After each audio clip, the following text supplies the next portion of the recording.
मेरा नाम सूरज है। मेरी उम्र 35 साल है। मेरे 3 बच्चे हैं और तीनों ही शहर के अच्छे स्कूलों में पढ़ते हैं। मुझे अपने तीनों बच्चों से बहुत प्यार है और उनके अच्छे फ्यूचर के लिए मैं बहुत मेहनत करता हूँ। मेरी अपनी कपड़े की दुकान है जो आजकल कुछ कम चलती है। मेरी शादी मेरी ही एक दोस्त से हुई थी। वह बहुत खूबसूरत है मगर जबान की बहुत तीखी है। जो दिल में आता है वह मुंह पर बोल देती है, फिर चाहे सामने वाले को अच्छा लगे या न लगे। मैं अक्सर उसे समझाता हूँ कि ऐसा नहीं करना चाहिए। अगर तुम्हें किसी की बात बुरी भी लगी है तो मुंह पर मत बोला करो।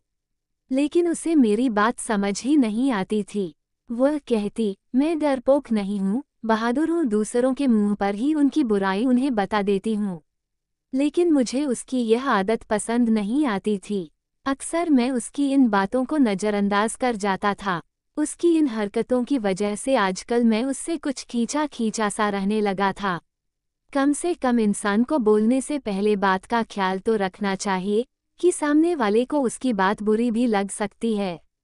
आजकल दुकानदारी कम होने की वजह से मैं बहुत परेशान रहने लगा था। हालांकि मैं भगवान में विश्वास करने वाला आदमी था। दिन इसी तरह गुजर रहे थे। एक दिन मैं दुकान पर बैठा हुआ था, कोई भी ग्राहक नहीं आया था। दोपहर हो चुकी थी, लेकिन एक भी ग्राहक की शक्ल नहीं देखी थी। गर्मी के दिन थे और गर्मी के मारे बुरा हाल था। लाइट भी चली गई थी और मैं हाथ से पंखा चला रहा था।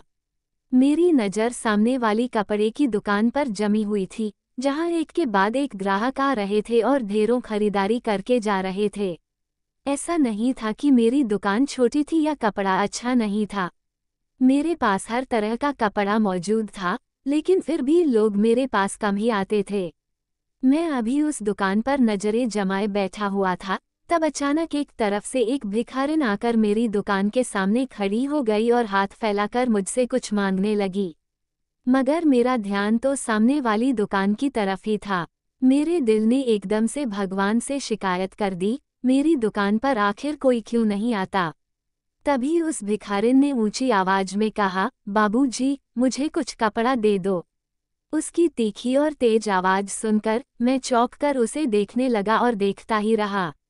वह ऊंची, लंबी, एक जवान और खूबसूरत औरत थी। उसने एक घिसा हुआ पुराना सा सूट पहन रखा था, जो काफी गंदा हो चुका था।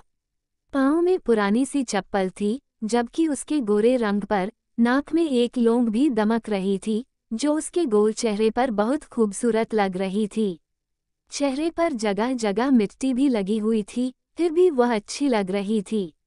मैंने उसे देखा तो बस देखता ही चला गया। उसके चेहरे पर इतनी मासूमियत थी कि उसे देखकर दिल ही नहीं भर रहा था। उसने मुझे खोया हुआ देखकर फिर से कहा, बाबूजी, कुछ कपड़ा दे दो, मैं भिखारी हूँ। उसकी विनती सुनकर मैं होश में आ गया। उसकी तरफ ध्यान दिया, वो हसरत भरी निगाहों से मेरी दुकान में लगे कपड़ों को देख रही थी। मैंने कहा, दे दूंगा, पहले ये बताओ कौन हो तुम। उसने कपड़ों से नजरें हटाकर मुझे देखा और कहा, मेरा नाम कमला है। मैं एक भिखारी हूँ। मुझे उसका नाम काफी प्यारा लगा।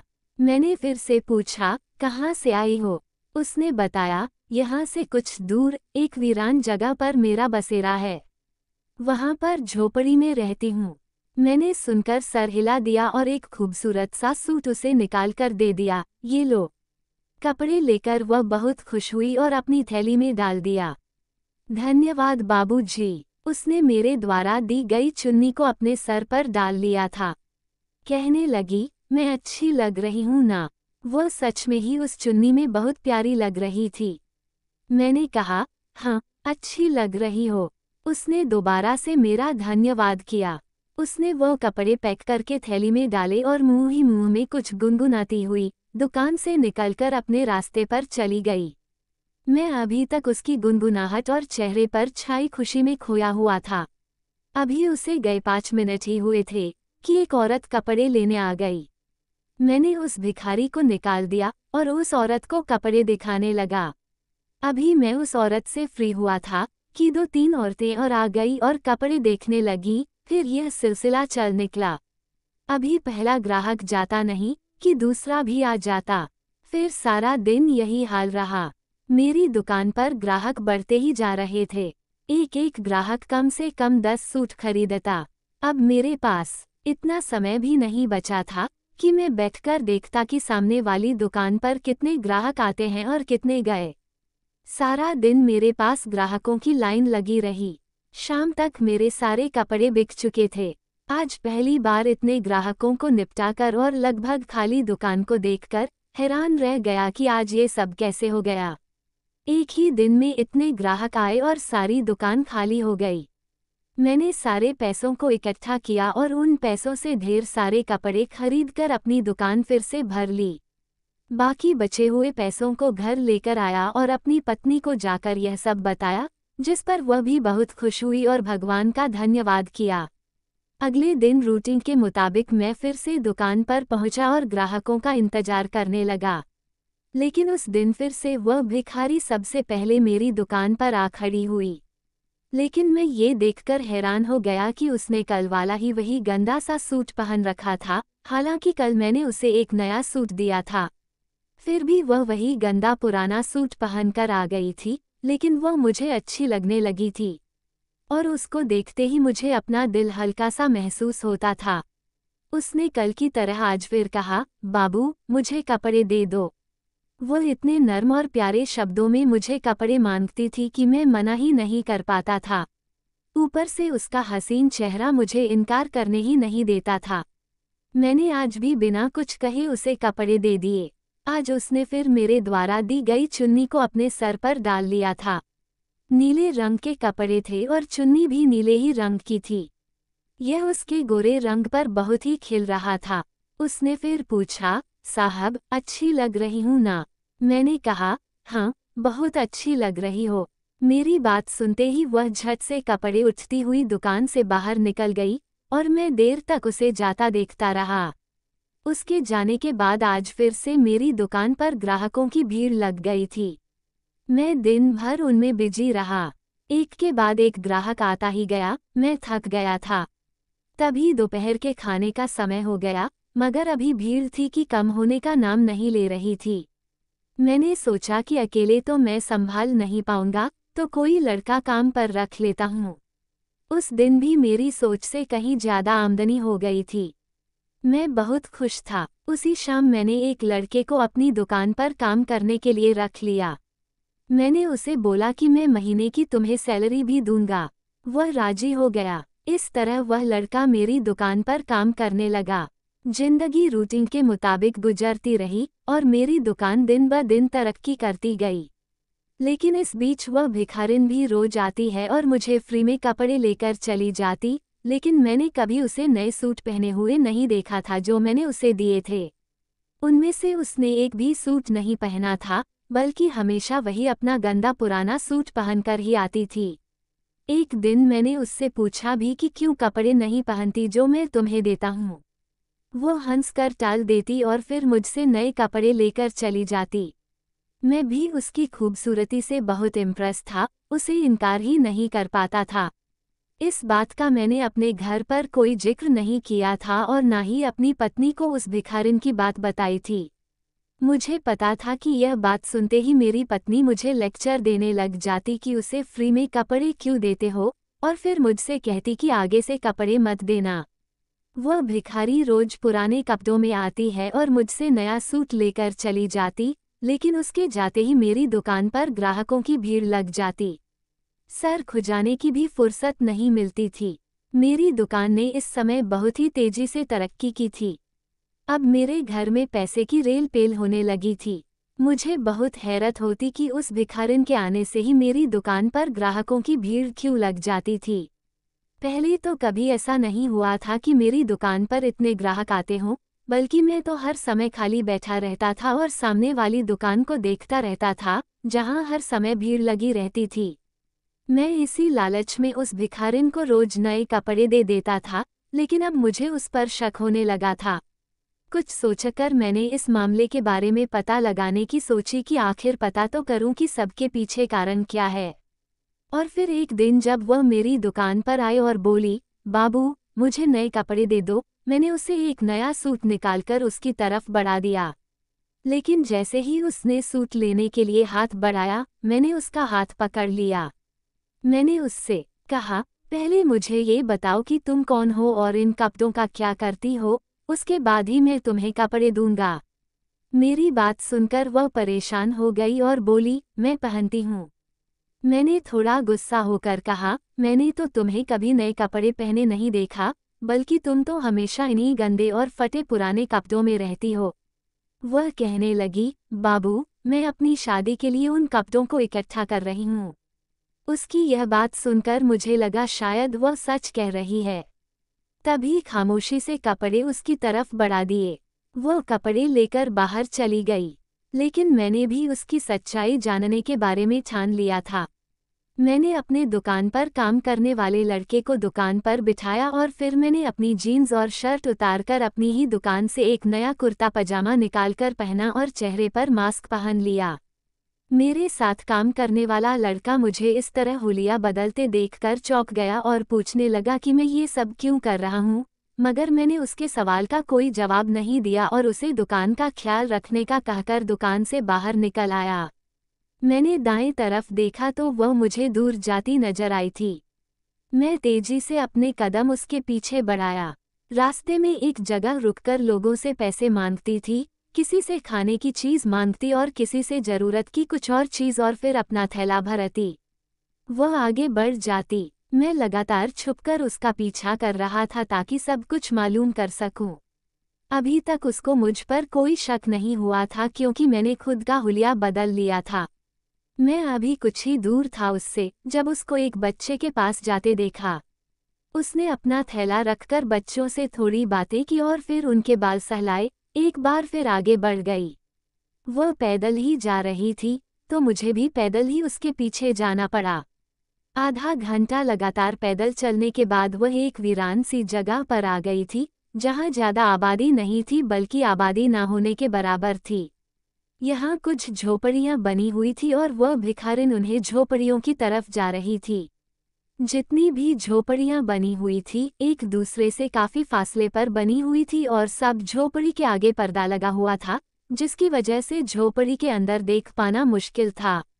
मैं उसका पीछा करता रहा और तब तक वो एक झोपड़ी के करीब पहुंच गई थी और उसने पर्दा हटाया। लेकिन ये देखकर मेरी जान निकल गई कि झोपड़ी के अंदर छोटे छोटे बच्चे बैठे हुए थे, जो रो रहे थे।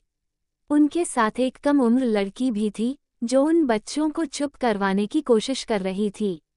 उस झोपड़ी में इतने बच्चों को देखकर मैं शक में पड़ गया था कि इतने बच्चे उसके नहीं हो सकते क्योंकि वह तो शादीशुदा भी नहीं लगती थी।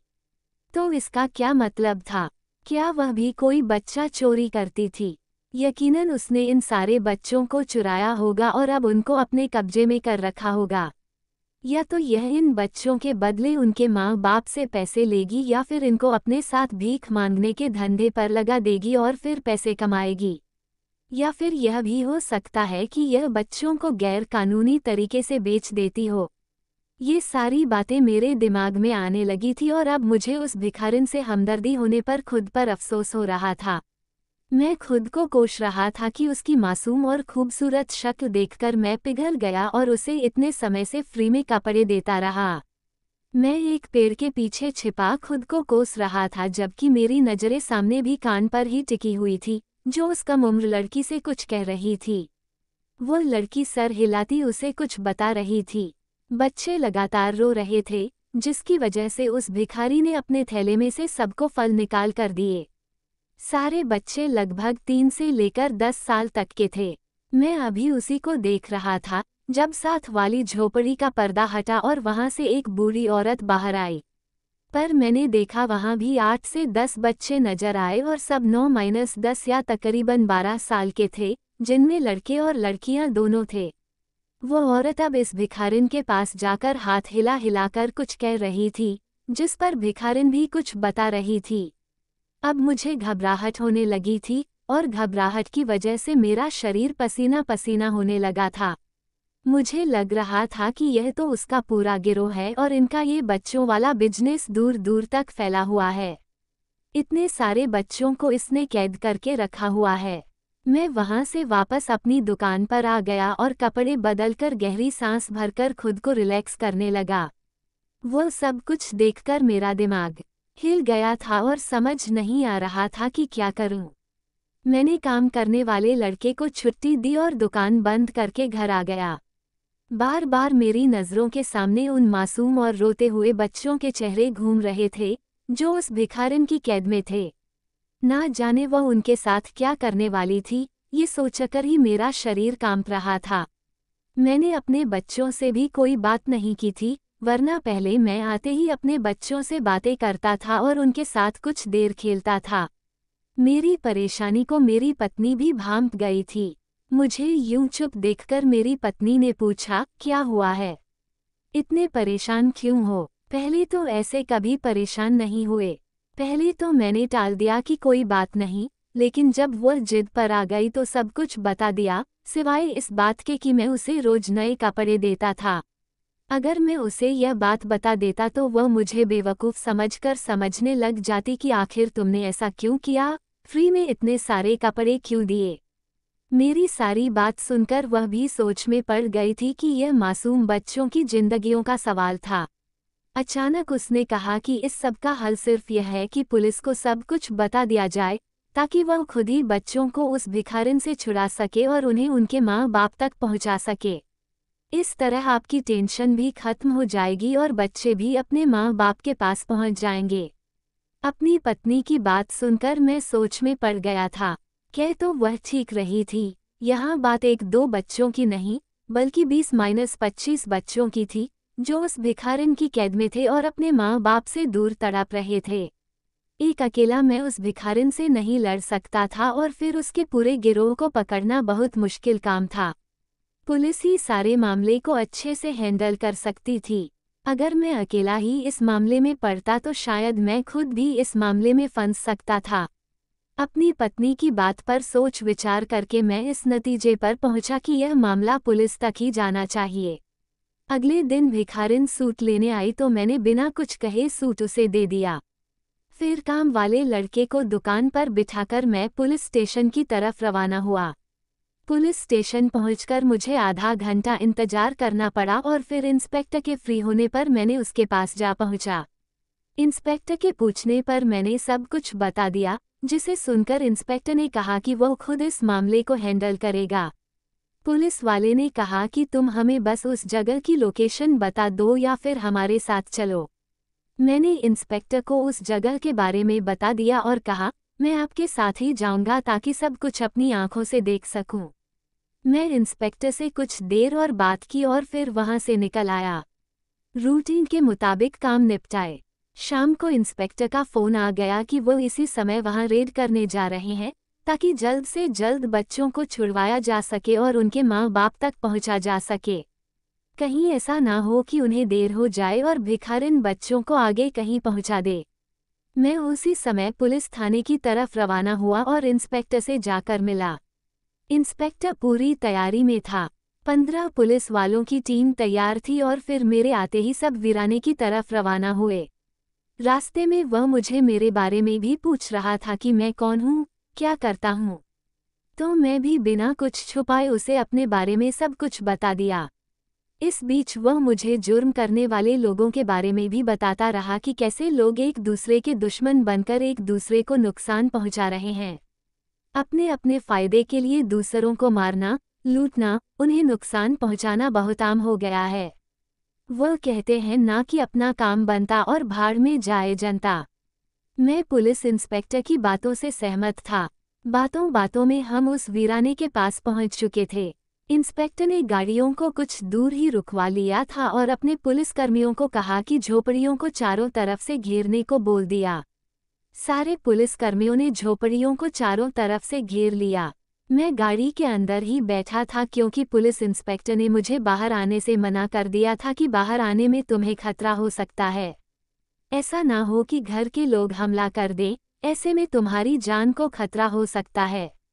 मैं भी गाड़ी के अंदर बैठा ही इन लोगों की कार्रवाई देख रहा था। झोपड़ियों को घेर लिया गया था और इंस्पेक्टर अब भिखारिन को बाहर आने के लिए कह रहा था। इंस्पेक्टर की आवाज़ सुनकर भिखारिन, वो बूढ़ी औरत और वह कम उम्र की लड़की बाहर आ गए थे। इंस्पेक्टर ने कहा, फौरन अपने आप को हमारे हवाले कर दो। वह तीनों कुछ परेशान सी लग रही थीं। मैं दूर बैठा उनके चेहरे के हावभाव को देख सकता था। भिखारिन हाथ जोड़कर इंस्पेक्टर से कुछ कह रही थी, लेकिन इंस्पेक्टर सिर हिला रहा था। थोड़ी देर में झोपड़ी से बच्चे भी बाहर आ गए थे और यह सब कुछ देख रहे थे और रो रहे थे। इंस्पेक्टर ने अपने पुलिस कर्मियों को समझाया कि वह इन तीनों को गिरफ्तार कर ले। वह तीनों रोती हुई हाथ जोड़ रही थीं, लेकिन इंस्पेक्टर नज़रअंदाज करते हुए हथकड़ियां डालकर उन तीनों को वैन में डाल चुका था। कुछ देर बाद झोपड़ियों की तलाशी ली गई, लेकिन कुछ भी खास नहीं मिला। किसी तरफ से कोई हमला भी नहीं हुआ था। शायद उसके साथी ही कहीं छुपकर बैठे हुए थे या यहाँ मौजूद ही नहीं थे। सारे बच्चे रो रहे थे, लेकिन उन्हें जल्दी ही जीपों में सवार कर लिया गया और फिर वापस थाने की तरफ चल दिए। मैंने इंस्पेक्टर से बात करके विश्वास लिया कि वह बच्चों को उनके घर तक पहुंचा देगा। इस केस के लिए अलग से फाइल तैयार कर ली गई थी और उन तीनों भिखारिनों को जेल में बंद कर दिया गया था। मैं बहुत रिलैक्स होकर घर वापस आ गया था। मैंने एक बहुत ही अच्छा काम किया था, तो मैं अंदर से बहुत खुश था। घर आने के बाद मैंने सब कुछ अपनी पत्नी को बताया, जिसे सुनकर वह भी खुश हो गई थी कि चलो सब कुछ अच्छे से हो गया और किसी तरह का कोई नुकसान भी नहीं हुआ। मैंने भी सोचा कि चलो बेसहारा बच्चों को उनके माँ बाप मिल जाएंगे। अगले दिन मैं अपनी दुकान पर आ गया था। रूटीन के अनुसार वह भिखारिन न आई थी, और आती भी कैसे, वह तो जेल में थी।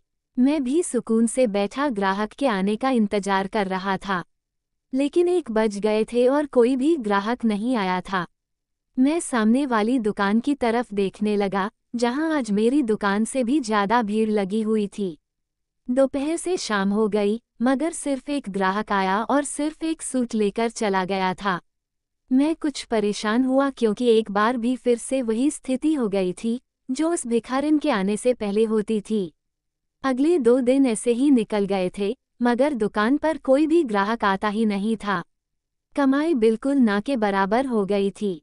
मेरी दुकान पर काम करने वाला लड़का भी परेशान था कि अगर ऐसा ही रहा तो फिर उसकी नौकरी चली जाएगी।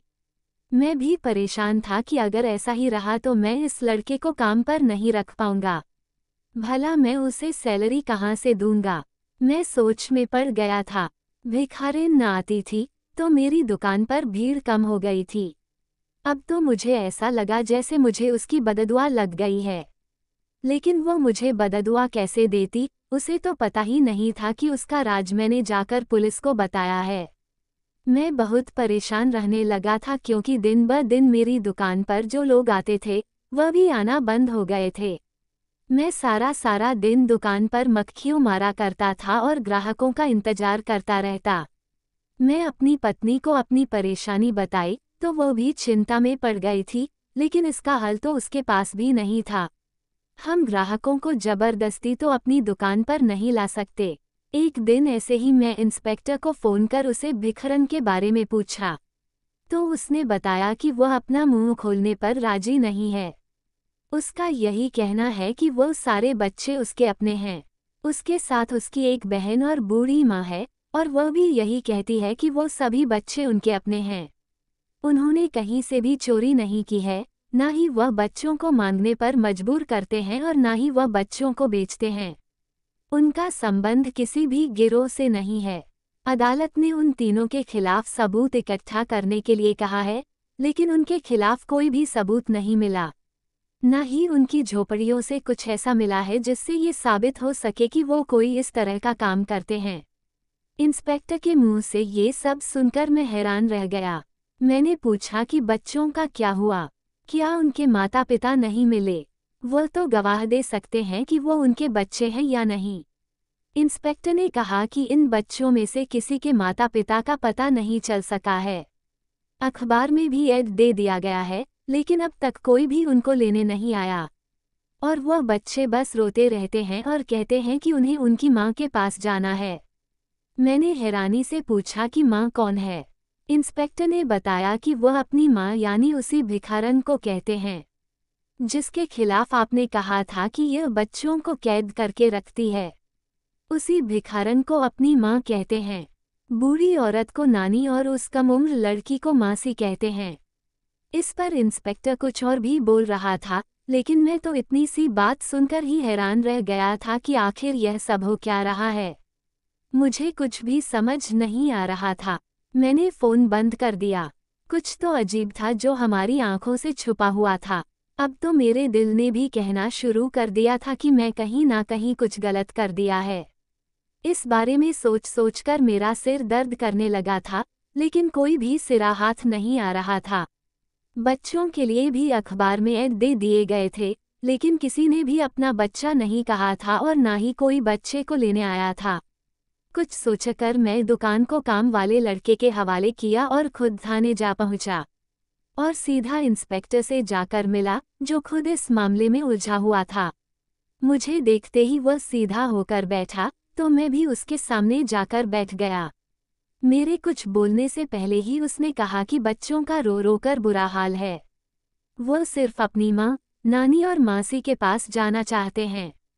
मैंने उनमें से जो कुछ बड़े बच्चे थे, उनसे पूछताछ की है। उन्होंने बताया है कि उनकी माँ ने कभी उन्हें मारा भी नहीं है। वह अपनी नानी और अपनी मासी के साथ रहते हैं, और यही नहीं, उन बच्चों ने बताया कि जब से उन्होंने होश संभाला है, तब से उन्हें तीनों के साथ रहते हैं। हाँ, उन बड़े बच्चों ने ये भी बताया कि कभी कभी माँ किसी नए बच्चों को ले आती है और फिर वह भी हमारे साथ ही रहने लगता है और फिर कहीं नहीं जाता।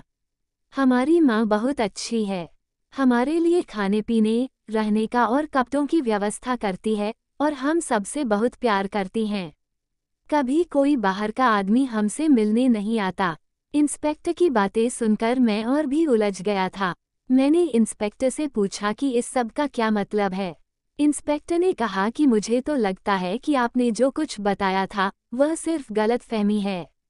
इन तीनों के खिलाफ हमें कोई भी सबूत नहीं मिले हैं। जरूर आपको कोई गलतफहमी हुई होगी। अभी मैं उन औरतों से पूछताछ करने ही जा रहा था कि आप आ गए। मैंने कहा कि मैं भी चलता हूँ।